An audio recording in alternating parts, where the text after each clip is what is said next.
BJP থেকে 2 শতাধিক কর্মী তৃণমূল কংগ্রেসে যোগদান।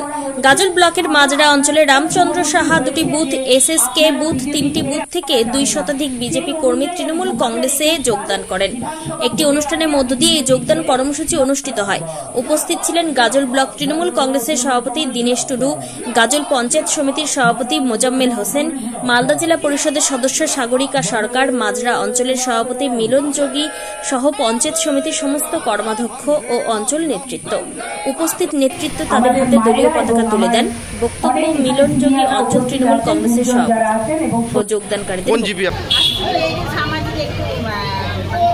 উন্নতির জন্যই রাস্তাঘাট আমাদের বিশেষ করে রাস্তার জন্যই বেশি রাস্তার এই যে বর্ষার দিনে একদম অচল, একদম কাদা পার্টি করে কিন্তু আমাদের সমস্যা কিন্তু বিজেপি পার্টি আমাদেরকে সমস্যা মেটাতে পারছেন। তার জন্য আমরা কিন্তু খুব অসুবিধায়, আমরা কিন্তু রাস্তাতে চলাঘাট আমাদের ঠিকঠাক নাই, আমাদের খুব কষ্টই আমরা চলাচল করি। আমরা কষ্ট করেই আমাদের চিন্তা ভাবনা করলাম বিজেপিকে দিয়ে আমাদের কোনো উন্নতি পাচ্ছি না।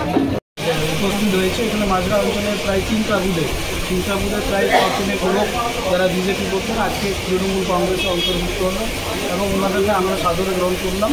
আগামী দিনে তৃণমূল কংগ্রেসের বিভিন্ন যে সামাজিক প্রকল্পগুলো আছে এবং মানুষের মৌলিক চাহিদা পূরণের লক্ষ্যে আমাদের মাননীয় মুখ্যমন্ত্রীর ব্যবস্থাতে যেভাবে সারা বাংলা একটা কর্মযোগ্য তৈরি হয়েছে এবং বিভিন্ন অনুপ্রেরণায় আজকে মাজরা অঞ্চলের তৃণমূল কংগ্রেসের সভাপতি মিলন যোগীর উদ্যোগে আজকে এই সভাতে বিপুল পরিমাণে